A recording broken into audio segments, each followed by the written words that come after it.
are three primary organs here for the executive, that is legislature, executive and government.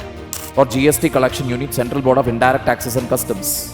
To look into money laundering, you need Enforcement Directorate.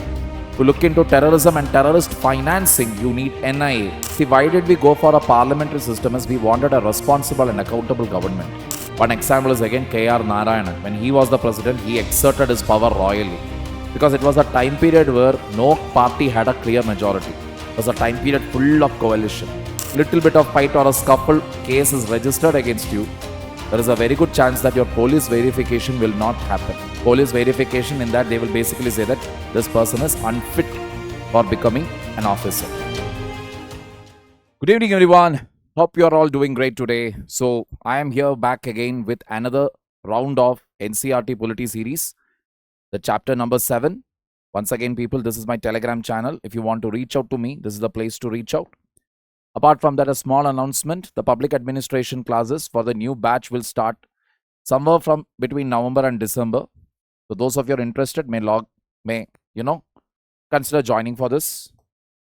All class notes will be available free of cost on the PW app under NCERT preparation for UPSC English. Free enroll now section is there. To register, click on the link provided in the description. Apart from that, another important announcement that I want to make is, now current affairs, again, as you know, weekly I'm taking it in YouTube. You also know that I do take it for the Pinnacle as well as Titan batch in weekends. But however, a pressing concern has always been there that the current affairs, weekly one class is not sufficient. It has to be dealt with in detail in such a manner that it covers both prelims and mains aspects. Then they also want the mains question analysis to be given for these topics, maybe even the PYQs. In addition to this, there has been this complaint that, especially with the YouTube session, that a lot of non-serious aspirants come and spam the section. But genuine candidates, their doubts are not being addressed. So to address all these issues, we have finally come out with a solution, a comprehensive current affairs program that will start from 29th September. Start from 29th September, all 2025 to 31st August 2026. As of now, we are keeping, this is the duration. The materials, everything will be accessible till December 31st, 2026. The PDF and all the other content. All right. At the price of just 1,499 rupees. Now, what do you get out of this?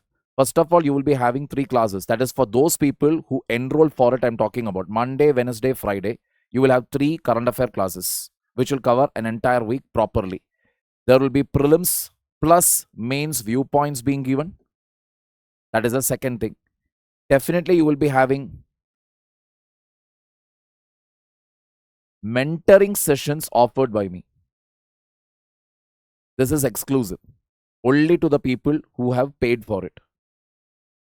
There will be a monthly Ask Me Anything sessions. Getting the point here, even your non-academic doubts will get addressed over here. There will be a very closed, tight-knit community, a group which will be led entirely by me, so that I can directly help you out here. Now, this is basically also for those people who have prepared, who have already paid their admission fees, who have already taken coaching, but somewhere you feel between the cup and the lip, you're, maybe the academy did not teach you things properly, you feel something is missing out. Trust me, through these current affair classes, you can get back on track. That will be guaranteed. You already have your base, but you just need, somebody to guide you with current affairs so that you understand, okay, this is important, that I can check out. Like that, this is your place. Getting the point here? In addition to this, what you will be getting is every Saturday, there will be a Q&A session, a question and answer session, exclusively again for the people who have paid for it. Then there will be a revision of the entire week's current affairs. This will go live in YouTube. This alone will go live in YouTube. Mind you, this live session, what we are talking about, it will be only a revision, not an in-depth analysis, not talking about the mains perspective, prelims perspective, nothing. Here it will be only just a short summary of an entire week's current affairs like what I am taking right now. That is what it will be.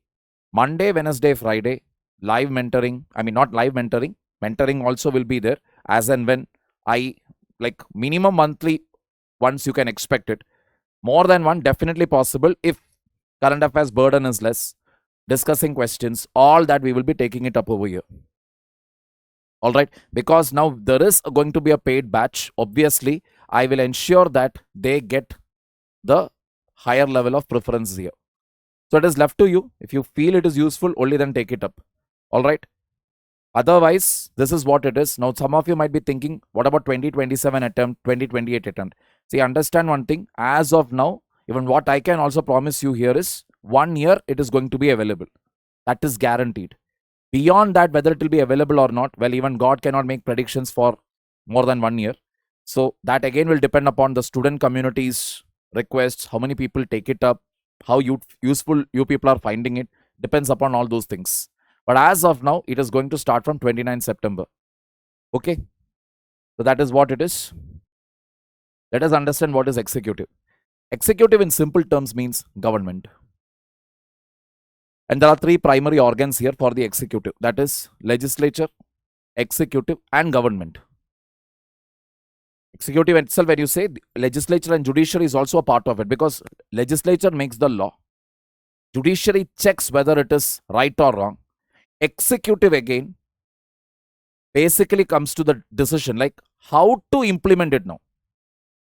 Law will be made by the legislature, but you have to decide on the implementation part. How are you going to administer it? That is a very important thing, correct? Together maintains the law and order and cater to the welfare of the people. All three of them together. Legislature and executive have interdependent relationship. That shouldn't come as surprising to anybody here, because ultimately, when you talk about the Lok Sabha, the Prime Minister plus the Council of Ministers are ultimately responsible to the Lok Sabha. And in our current scenario, if you take, most of the ministers as well as the Prime Minister, they all come from the Lok Sabha. So there is an interdependent relationship. Executive, when we talk about it, includes President, Vice President, Prime Minister, Council of Ministers, and the bureaucracy in our country. Political institutions. What are they? Political institutions are those organizations that are involved in the creation, enforcement, and application of laws, rules, and regulations. Say, for example, you have PM plus cabinet, civil servants, and Supreme Court. Institutions are established arrangements in democracies that oversee specific tasks. UPSC, Election Commission of India, Finance Commission, these are all institutions with specific tasks. Their efficient functioning ensures smooth operation of a democracy. Constitution outlines basic powers, roles, and responsibilities. Say, for example, Article 324 for Election Commission of India clearly talks about the roles and responsibilities of the ECI. Why do we need political institutions? Well, to govern country, multiple activities are involved. Correct. Like, for example, tax collection, you need Central Board of Direct Taxes. For GST collection, you need Central Board of Indirect Taxes and Customs. To look into money laundering, you need Enforcement Directorate. To look into terrorism and terrorist financing, you need NIA. Decision making and implementation. Again, to make decisions and to implement it, maintain consistency amidst change. Changes will keep happening, but you should remain consistent. Government may come, government may go. But ultimately, what makes our country stand together are these institutions. Challenges with institution, red tapeism. What is red tapeism? See, you would have seen this. Anybody who has visited in any government office will be knowing this. File will be there, government file, and on top of it, you will see something like this.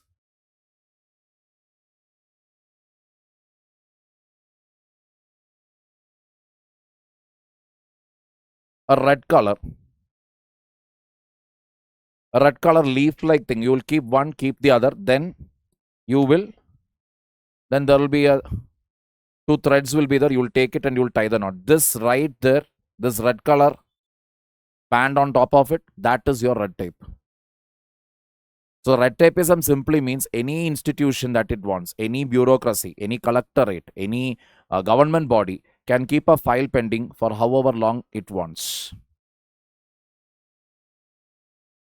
The process can be very tedious and time consuming. That is, it can be very troublesome. It will take multiple delay. This is one of the reasons why the ease of doing business ranking of India is poor.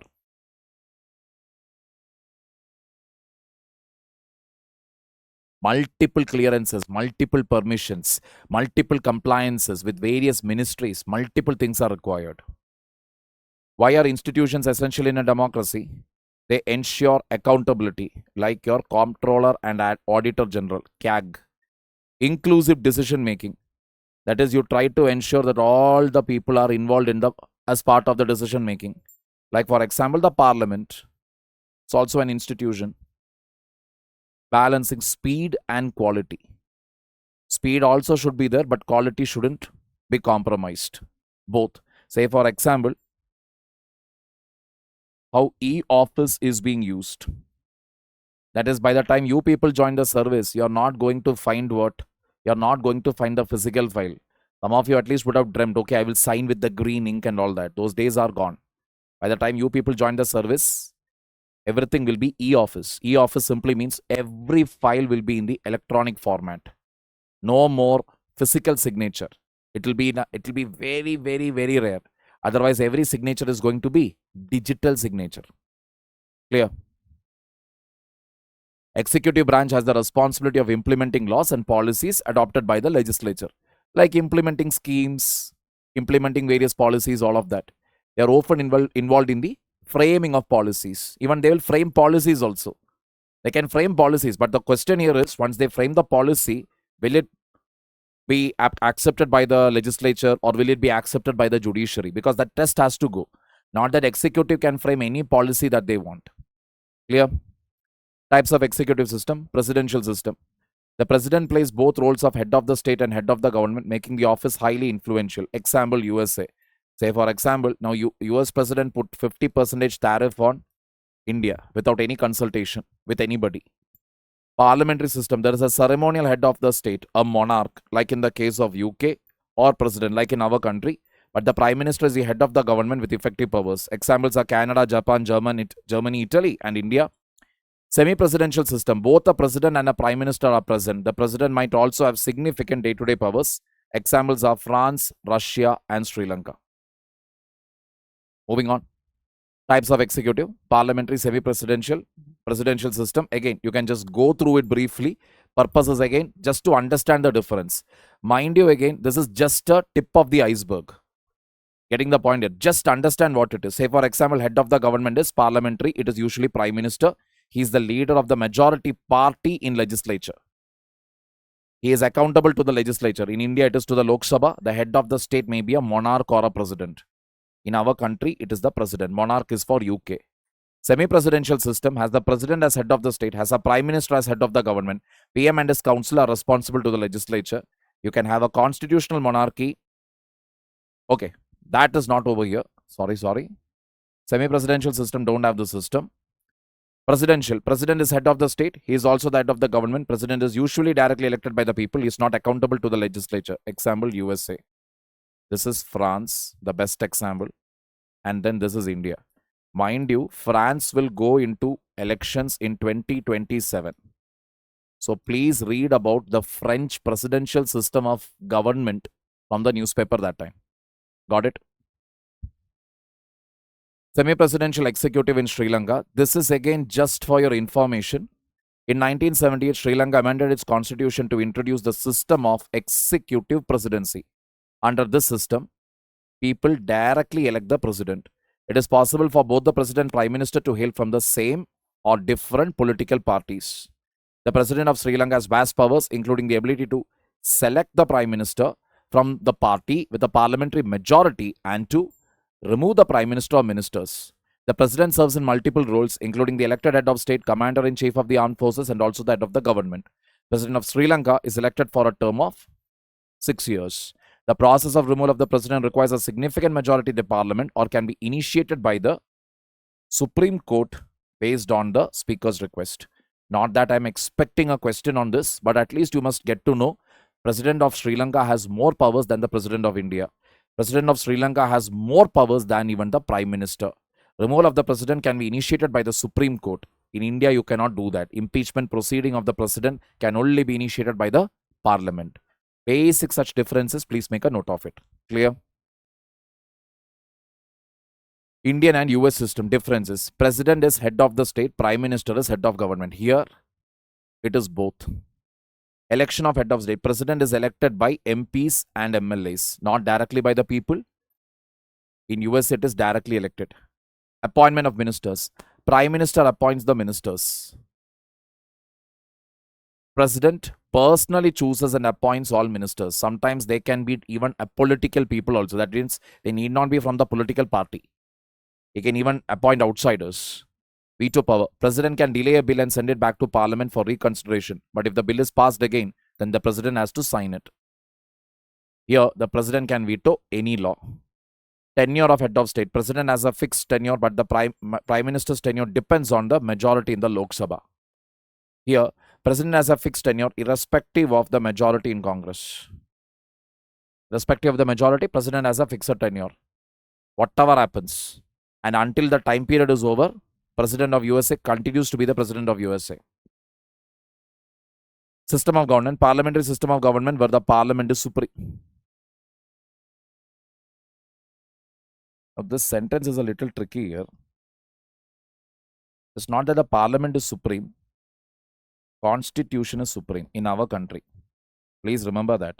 When the Parliament also has to work under the rules of the Constitution. Not that Parliament can do anything and everything. Parliament is actually supreme in UK. Clear? Just remember that. Presidential form of government you have in USA. Role of head of the state. President exercises nominal powers and has a largely ceremonial role. President, not much powers Indian president has actually.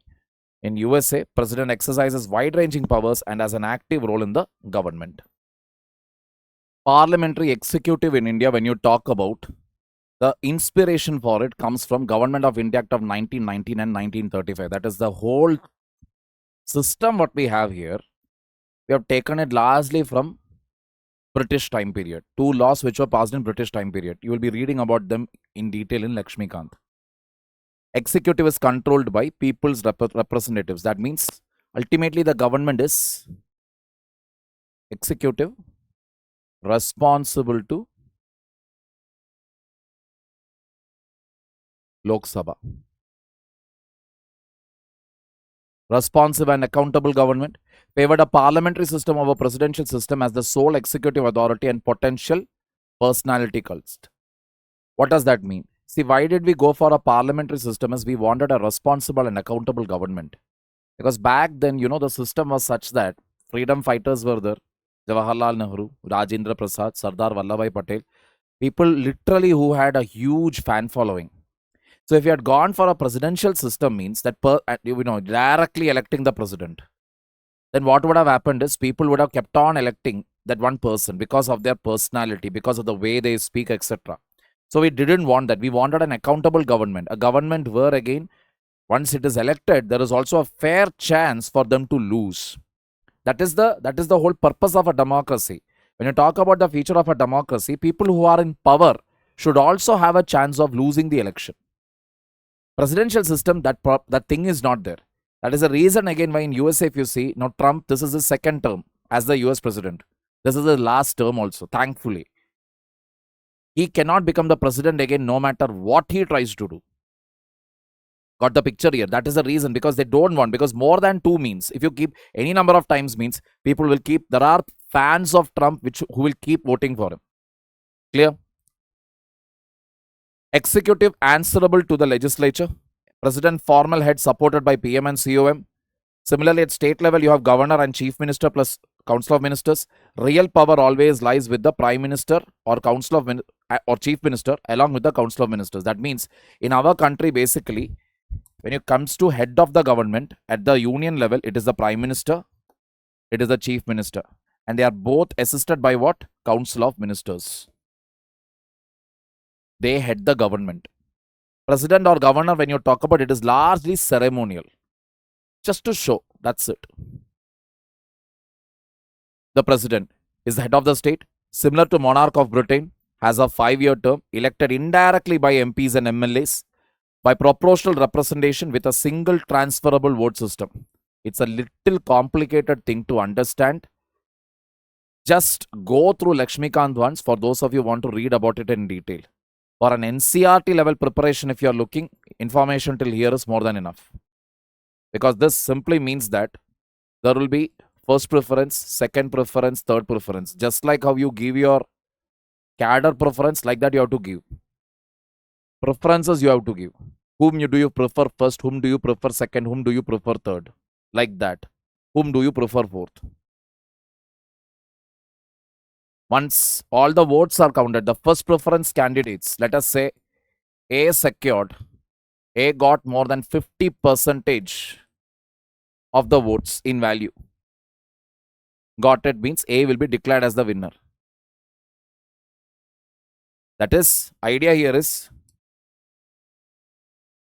you need to secure more than 50% to win the election. A secured all first preference votes more than 50%, then A becomes the winner. But sometimes what happens is you will have 25, 30, 35, 20. Let us say these are the percentages that they got. A got 25% first preference, second preference, third preference, fourth preference. How many candidates are there? A, B, C, D. So how will you decide who is the victor? So what will happen here is generally what they will do is who is having the least number of first preference votes they will see. So let us say now A has 25, B has 30, C has 30 first preference votes. A, B, C, D. 25%. Okay, wait a minute.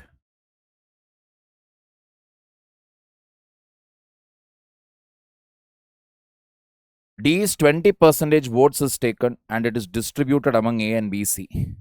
D is eliminated out of the race. That is how it is done. D is eliminated. Single transferable vote. This is transferred now to A, B, C. After that, again, they will see who is having maximum. Did anybody cross 50%? If not, again, they will repeat it. Who is the lowest in this? Transfer their votes again. They'll keep continuing till one of the candidate crosses this 50%. Like I told you, it is a complicated system to understand. That is why we didn't even adopt it in our election system. We have kept it only for the presidential, vice presidential elections. That's it. Rajya Sabha elections. Otherwise, for normal elections, state assembly election, general elections to the Lok Sabha, we keep what? First past the post system. That is, whoever gets the maximum votes will be declared the winner. Easy to understand. Even a common layperson will understand it. President is removed by impeachment. Powers and functions of various powers and functions are there. With regard to government activities, policy decisions and appointments, he is the supreme commander of defense forces. But ultimately, whatever decisions are taken by the president should be based on the aid and advice of the Council of Ministers. He can give assent to the bill as well as return the bill. Return the bill for reconsideration. But once a bill is returned, whether the Council of Ministers makes changes to it or not and sends it back to the president again, president has no other choice but other than approving it.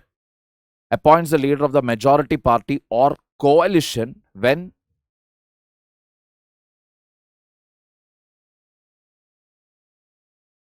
as what? As the Prime Minister. When no party or coalition is there, president exercises discretion. Majority support in Lok Sabha.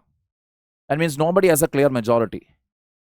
So then the president can invite any one person and ask them, can you form the government? Show me that you have the support of the MPs. President can use the discretion.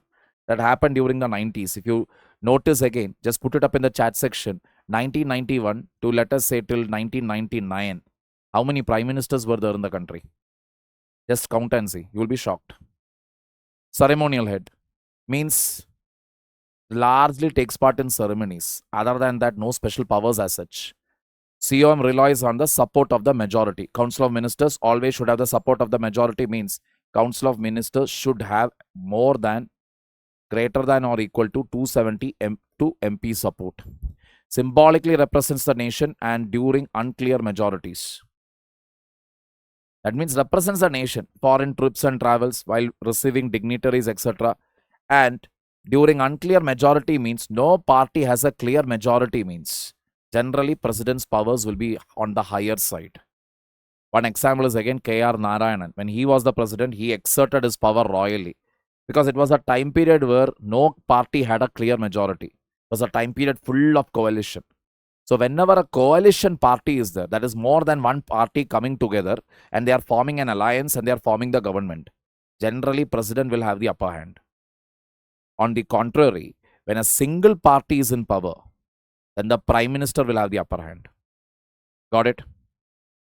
Position of the president in the Indian constitution. Article 74, Council of Ministers with PM as head to aid and advise. Council of Ministers advice is binding. President must accept or reconsider advice. Most powers are exercised on the basis of the advice of the COM, something which I already told you. Real executive authority is always the Prime Minister plus Council of Ministers. But again, let me tell you here, Prime Minister will become supremely powerful if there is a single party rule.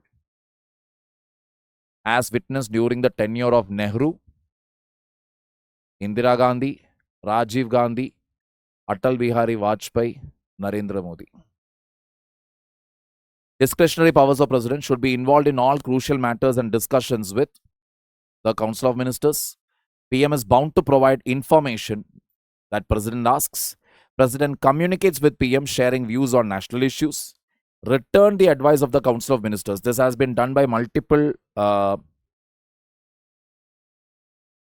presidents like Abdul Kalam, K.R. Narayanan, etc. They have all done this. Withhold assent. Money bill is an exception. So when the president withholds an assent, can literally withhold the assent, that is not give approval to a bill. The bill will die, except a money bill. They can also use pocket veto. Pocket veto means not to take action on a bill for a very long time, killing the bill eventually. Appointing prime minister when no party has clear majority. Like I already told you, from 1991 to 1999, just find out how many prime ministers India had and give them in the chronology. Like along with the year, you put it up in the comment section. Growing presidential discussions in modern times, 1989 to 1998. There was no single party or coalition. Increased presidential interventions, that is, presidential interventions went on to increase. For example, K.R. Narayanan went on to create a new system called letter of support. Letter of support, if you actually see in the constitution, there is nothing written in the constitution which says that president should ask the prime minister, show me the letter of support. Nothing. He created it. Because it was a time period where prime ministers were coming in, going out, coming in, going out. So finally, he brought in the system. Whoever was the prime minister, he just went and told him, listen, show the letter of support. That you have the trust of 272 MPs backing you have. Show me that. In letter, in writing, he started asking for it. But the point here, political conditions heavily influence presidential election. Historical application of discretionary powers.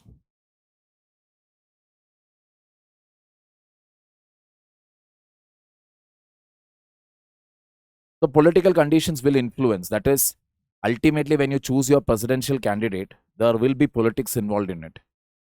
So they will look into the caste of the candidate will matter, the religion will matter, gender will matter. Historical application of discretionary powers. We have seen discretionary powers being used, but maximum powers were used, especially during that 91 to 1989 to 1998 period only. Like I told you, afterwards you don't have much. And especially from 2014 to 2025, if you see, nothing. Be it Ramnath Kovind, be it Pranab Mukherjee, or be it Draupadi Murmu, none of them have used any of their discretionary powers as such. Indian Post Office Amendment Bill was defeated by the president. He kept it pending and thereby defeated it. You can read about it. Vice President is elected for a period of 5 years. Similar election process only, but no MLAs. Removed can only be removed by a resolution passed by the Rajya Sabha. Is the ex officio chairman of Rajya Sabha, takes possession of the president if the president dies or resigns or impeachment or other reasons. Then you have Prime Minister and Council of Ministers who doesn't have any fixed tenure. Simply means Prime Minister and Council of Ministers, if they have support, if greater than or equal to 272 MPs support is there, then 5 years. Remains in power as long as he remains the leader of the majority party in the coalition. PM decides the Council of Ministers. Prime Minister can pick and choose the Council of Ministers, but it is very difficult in a coalition.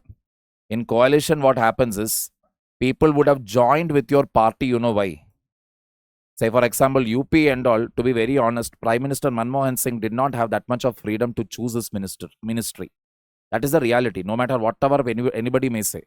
Because it was a coalition government, he had to cater to the needs of coalition politics. Because if you don't give a ministry post to any one of the particular party there, they will say, okay, I'm going, I am leaving, they will go. So you don't want them to leave because then your government will collapse. You don't have the MP support. So what do? You try to keep everybody happy so that you give one portfolio to everybody. What they are doing with it, are they making a mess out of it? God Almighty knows. Non-member can be appointed as minister but should become member of parliament within 6 months. Members of Constituent Assembly wanted ministers to be elected by the legislature, similar to the Swiss system. They wanted that system actually. Swiss system is where the legislature will elect the ministers. But however, we dropped it off later because it will be very, very confusing. Powers of the Prime Minister: communicate all council decisions to the President, chairs the cabinet meetings. What is cabinet?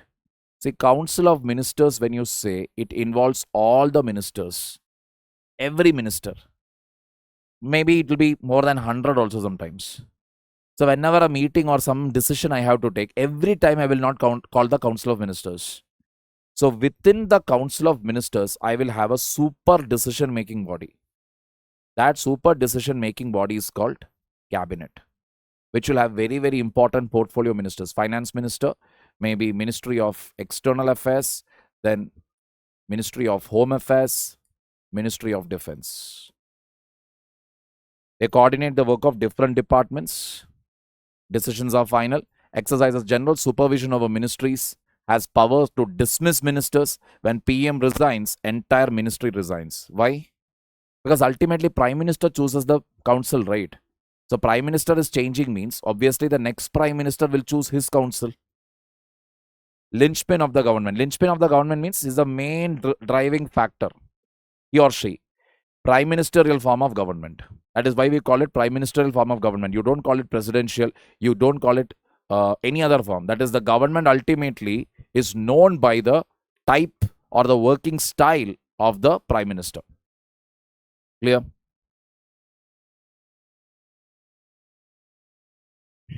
So this I already told you. Prime Minister, President and coalition governments. In coalition government especially, President will have the upper hand over the Prime Minister.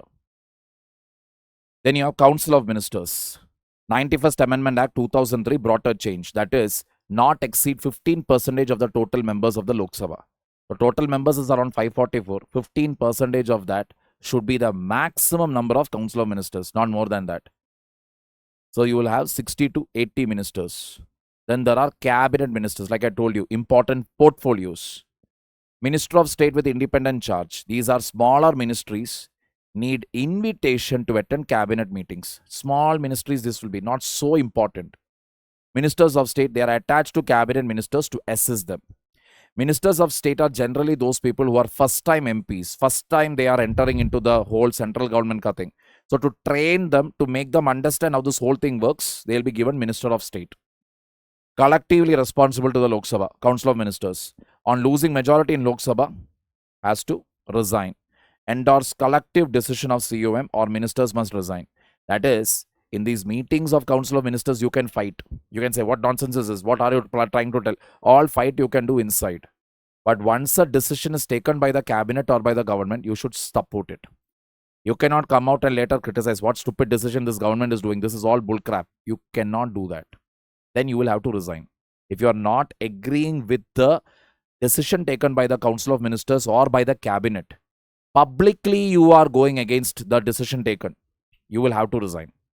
Clear? Cabinet is basically for faster decision making. To assist the cabinet, you have a cabinet secretariat. Parliamentary executive at state level is called the governor. Permanent executive is the bureaucracy, because bureaucracy will never change. Bureaucracy is always going to remain the same. Administrative assistance is provided by bureaucracy. They are supposed to be politically neutral. Composition largely consists of senior bureaucrats, IAS, IPS, all that will come under it. They have fixed terms and accountability. Fixed tenure it is. That is, until and unless you do some Himalayan blunder, nobody will remove you from the job. Inclusivity in recruitment. Obviously, reservation policies. IAS and IPS, pillars of state administration. High-tier state bureaucracy. Even though they are recruited by the center, they ultimately go and work for states. The top layer of any bureau within the state also dominated by IAS and IPS. You have district collector, your superintendent of police. Then you have UPSC and SPSC that conducts these exams. Bureaucracy is necessary for what? To interact with the public and gauge the public sentiments. How does the government get to know what do the public want and don't want? Yeah, you can interact with them. MLAs are there, MPs are there. But ultimately, their main bridge is what? Bureaucracy. Politicians on one side, public on another side. Who is the connecting link here? Bureaucracy. They deliver government welfare policies, especially during COVID-19. Indian bureaucracy did a remarkable job. However, the job is plagued with one major problem, and that is what? Political interference. That is one thing you should always expect when you enter into a government job is transfer, suspension. With the Chinnaswamy Stadium case also, you know, initially what the government tried to do was suspend the cops. That is the first thing they tried to do. That means even though the police officers tried to do their job, they were still suspended. So you must keep one thing in mind when you're planning to enter into UPSC or any state government job. Group A service, Group B service, be prepared for transfers, be prepared for suspensions. Accountability and transparency can be ensured through RTI.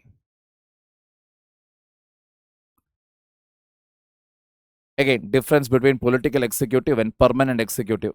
Political executive elected by people, MPs, MLAs. Permanent executive long-term appointment. They are appointed through competitive exams. Power distribution. They represent the people's will. Again, depends again whether they become ministers, how they are, what they are, etc. Are they ministers of union level, state level, or panchayat, municipality, whatever.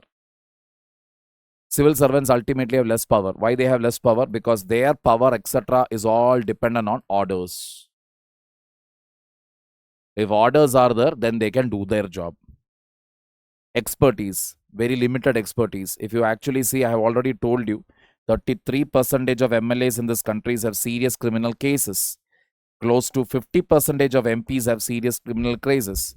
But when it comes to civil servants, even if a small fist, like little bit of fight or a scuffle case is registered against you, there is a very good chance that your police verification will not happen. Police verification in that they will basically say that this person is unfit for becoming an officer. So to all the boys out there, for the love of God, till you enter the service, till you complete your training, get the final certificate from the President of India, you joined the service, till then, don't get into the wrong side of the law. Got it? And needless to say, civil servants are all nothing but, most of them are basically what? They are quite expert. They are experts. They are better expertise than compared to any politician in this country. Prior reservation scenario, job reservations were previously only for SCs and STs. New introduction, a third category, SC, BC was added. Only those belonging to these backward classes could vie for 27% reserved jobs, while others couldn't compete for these specific positions. Communities deemed backward by the government came under SCBC. Origins of the office memorandum. The second backward classes commission was appointed in 1979. It is popularly known as the Mandal Commission. Commission's objective was to determine the criteria for socially and educationally backward class and recommend advancement steps. That is, what should be the criteria for deciding the reservation of communities other than SC and ST. 27% of the government jobs should be reserved for these classes. The recommendation was debated in Parliament. Many called for its implementation. Public reaction, judicial intervention. The decision became a heated topic nationwide, addressed inequalities among castes and ensured fair opportunities for underrepresented communities. Opposition, viewed as potentially perpetuating caste difference and endangering national unity. Various cases against the order were filed. Cases combined into Indira Sawhney and others versus Union of India. 1992 Supreme Court verdict. Supreme Court upheld the order but recommended excluding the affluent from backward classes from reservation benefits. That affluent class today, it is nothing but your creamy layer. And what is creamy layer? If your family income annual is greater than 8 lakhs, then you belong to creamy layer. And if you belong to creamy layer, simply means you don't get any reservation. You will be treated equal to the general category. This is what it means. Currently the discussion is the same creamy layer concept should be brought even into SC to find out who are the affluent people within the SC community. And according to that, give the reservation. That is the current debate and discussion. Getting the point here. So with that, we come to an end of our chapter, people. Very simple thing only, because I only dealt it with on a surface level only because it is NCERT. The in-depth discussion, again, as some of you might know, I've given it for the pinnacle batch. Polity and governance. I'm teaching there. I'm also teaching for the offline students at the Bangalore Center, which we have recently opened. So any of you who are still want to take it up, this is your opportunity. All right. Any other comments or queries, please put it up in the chat section. Take care.